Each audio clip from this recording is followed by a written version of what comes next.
Has this ever happened to you? You go to make your favorite recipe that calls for mustard? No! I'm out of mustard! The recipe is ruined! What am I gonna do? And you're out of mustard? Don't worry, I can help. What? You can help? I can help you make your own mustard.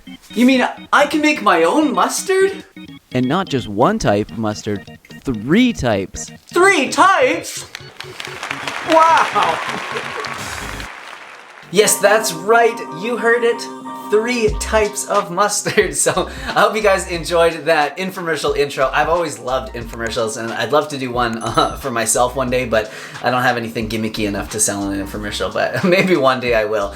So that's right. I'm going to share with you guys how to make mustard today, and more specifically 3 different types of mustard. The first one's going to be a traditional spicy brown mustard, which is like what I use in a lot of my sauces and dressings, and also for putting on sandwiches. And then I'm going to add a couple things, and we're going to make a sweet vegan honey mustard dressing, and then add some other things, and we will make a fancy herbed mustard. So I'm excited to share this with you guys. I think you're going to be surprised at how easy it is to make, but there are some tips and tricks that you need to know in order to make it just right. So I'll share all those with you here today.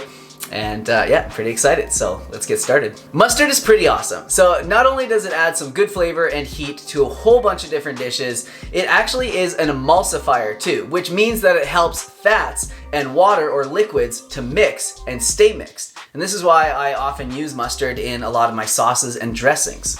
And mustard is actually quite healthy. A lot of people don't know this, but it actually boosts the nutritional content of some foods. So if you add it to foods from the cruciferous vegetable family, things like broccoli, kale, cabbage, bok choy, it actually increases the sulforaphane content of those foods, making them even healthier. So if you want to learn more about that, I will leave a link in the description box down below, and you can learn more about that. But before I lose too many of you guys, I'm just gonna start with this recipe. So let's get making this mustard. Okay, just a couple quick things first before we start, just so you can kind of understand the process of making mustard, so you can kind of tailor it to your own taste buds. So different mustard seeds lead to different levels of spiciness. So the yellow mustard seeds you can see here, sometimes called white mustard, is the most mellow. And this is what's typical of the traditional French's yellow hot dog mustard. And then you move into the spicier mustard seeds, like these brown mustard seeds here. And you'll often find these blended together with the yellow mustard seeds to make a spicier mustard like the one that we are going to make today. And then there are black mustard seeds, which I don't have here today and I actually couldn't find anywhere in stores, but those are like the top level spiciness, spiciest ones. And yeah, just judging on how spicy you can make like the brown mustard, I can't imagine a need for these black mustard seeds, because if you make mustard out of the all brown mustard, woo, it is really spicy. So yeah, just a combination of the yellow and brown mustard seeds should be good for what we're making today, and probably most of your mustard making needs.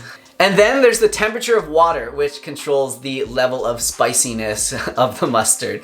I know, it seems like a lot of factors, but this is why it's fun to make your own mustard. There's lots of different ways you can control it and customize it, so just stay with me here.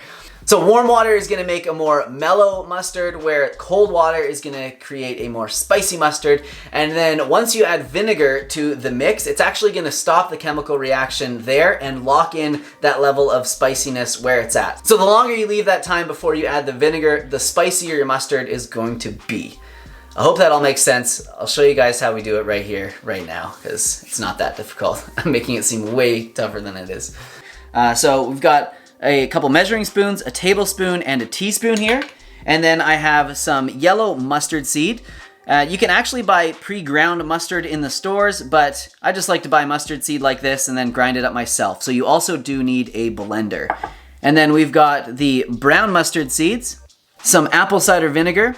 Any vinegar will do. If you have rice vinegar or just regular white vinegar, that'll work fine as well, but I like using the apple cider vinegar in this one. And then just some salt. So I'm just going to be using my magic bullet to grind up the mustard seeds, but if you don't have, a magic bullet or a blender or something like that, you could always use a coffee grinder, and if you don't have that, you could use mortar and pestle, the old-fashioned way. That works as well. It'd be really traditional if you do that. So I'm going to start with 3 tablespoons of the yellow mustard and 1 tablespoon of the brown mustard. So any combination of these will work, just as long as you have 4 tablespoons of mustard seeds in there. I obviously don't want it to be too spicy, so I found the 3-to-1 yellow to brown mustard seed mix is a good combination. Because, man, the first time I made it was like all brown mustard seeds, and wow, that put some hair on my chest, let me tell you. So I'm just gonna quickly grind this up. Come on. Oh, it's not plugged in.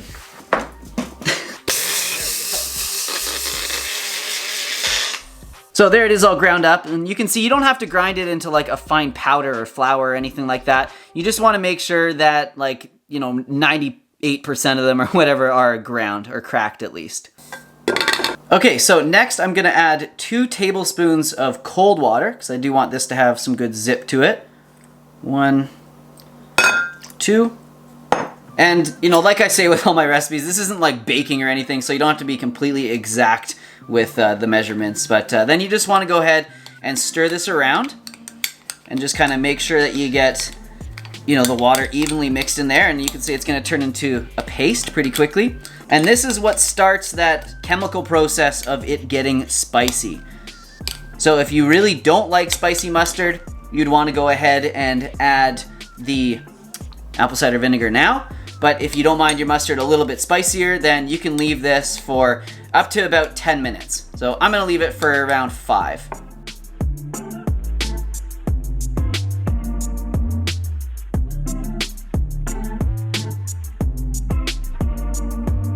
All right, so once this has been doing its thing for a few minutes, then you wanna add 1/4 cup of apple cider vinegar, or whatever type you have on hand.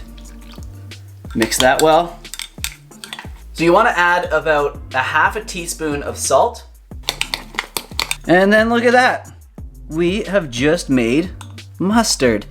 So it's obviously going to get a little bit thicker as you let it sit. So don't worry if it seems a little bit runny right away. So it's totally good to use right now if you want, but it does get better after about the first day. So you might notice it tastes a little bit bitter if you try it right now. Actually not too bad. Whew, but it's spicy for sure. So the best thing to do is to now put it into a container and cover it and just leave it sitting on the counter for, you know, 1/2 day or overnight, something like that. And then put a lid on it, put it in the fridge, and that's gonna create the absolute best mustard. If you're lazy or you're in a rush or whatever, yeah, just use some right now and then put the rest of it in a container in the fridge, and it's gonna be totally fine. But yeah, it's really good. Like, I think you guys are gonna be surprised at how good homemade mustard really is. Yeah, you can just eat it with a spoon. So if you realize, like, the next day or the day after that, whenever you go to use it, that it's a bit too thick, you can just add a little bit of water to thin it out, and it'll be totally fine. But that's another good point, is this will keep a long time in the fridge. So mustard itself is extremely antimicrobial, and once you add, like, the vinegar to it and the salt to it, ain't nothing growing in here. So yeah, as long as, you know, you seal it up and put it in the fridge, it should last like a lot longer than you're gonna need it to. Months. So now that we have this spicy brown mustard, let me show you how to turn it into a vegan honey mustard. So it's like really simple. We're just gonna be adding some maple syrup to it. Nothing that special. However, if you don't have maple syrup, you could probably blend up a date with some water and then add it to this, or just blend this whole thing in a blender with some with a date, and that would make it sweet as well. But I'm gonna add a little bit of maple syrup. So I was reading, and like traditional American honey mustard is often like 1 part mustard to 1 part honey. And we're obviously not going to be using honey because we're keeping it vegan, but we're also not going to be making it that sweet either. So I'm going to start by adding 1 tablespoon of maple syrup to this, mixing it in, and I feel like that's probably going to be good enough.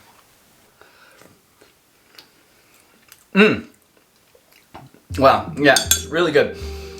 Not overly sweet, so you could definitely like double that if you wanted to make it even sweeter. 2 tablespoons of maple syrup to that, but I'm gonna leave it like this because I kind of want it to be like an all-round mustard that I can use for a lot of different things, not this like sweet, spicy blast. All right, so I'm gonna add this to a container, and then I will whip up a fresh batch of this spicy brown mustard, and then I'll show you guys what we're gonna add to it to make it that fancy herbed mustard. All right, so there we have the base spicy brown mustard. And now I'm gonna add a few things to it to make it fancy and more flavorful.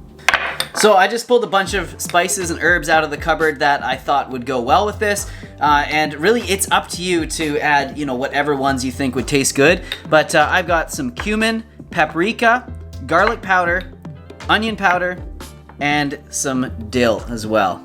So I'm gonna add about a half a teaspoon or so of both the garlic powder and the onion powder, and then slightly less of these other ones, just because I want it just to give a hint of these flavors, but not be overpowered. I have a feeling like the dill is gonna be really good in here.